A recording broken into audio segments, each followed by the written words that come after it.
Jordan searches for a treasure. One of the signs of our times is the search for the treasure, the deep hunger for spirituality, for what is essential to life. This experience is very common to all human beings. The human being carries within an insatiable thirst for deep spirituality. In the past, traditional religions were able to respond to this human necessity. Nonetheless, today many of these responses do not satisfy the modern person. People continue to search in other venues, many of which give overly facile responses that do not satisfy. For example, sects, syncretism, occultism, fanatism, atheism, and materialism, which offer dissatisfaction. This is somewhat similar to the equivocal response of Jesus' time. Some say you're the Baptist, others Elijah, or just one of the prophets. Today we wish to present Francis Jordan, a man who gave his entire life to find a treasure. German by birth, he lived from 1848 to 1918. In his days, due to political pressures in Germany, many Catholics abandoned the faith since it was a weak faith and full of missing pieces and ignorance. It was a dark time of attacks against the church and a struggle for power. Like every searcher, Jordan spends much time and energy in his tasks. His search was long, intense and full of difficulties and crosses, as well as prudential in making decisions marked at the time by deep joy at being a friend of God.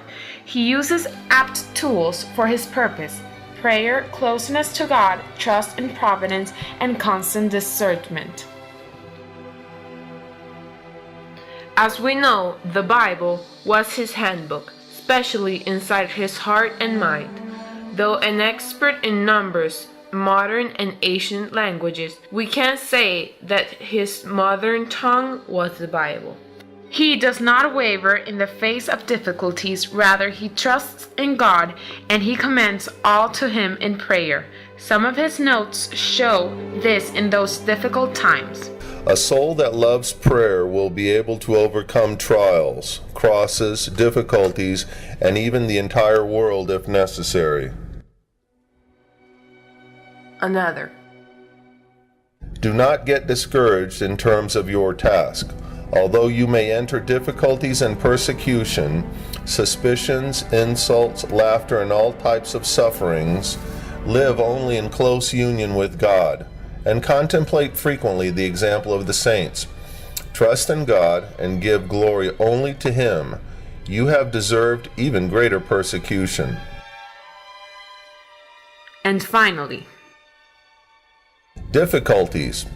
When one is fully convinced that they must be overcome at whatever price, instead it increases one's courage. Our time is an era of contrasts, and reasons wants to decode everything. What is not reasonable does not exist. The hierarchy has lost its privilege and credibility. People turn to Buddhism, Zen, Santeria, and various New Age style options and other offerings.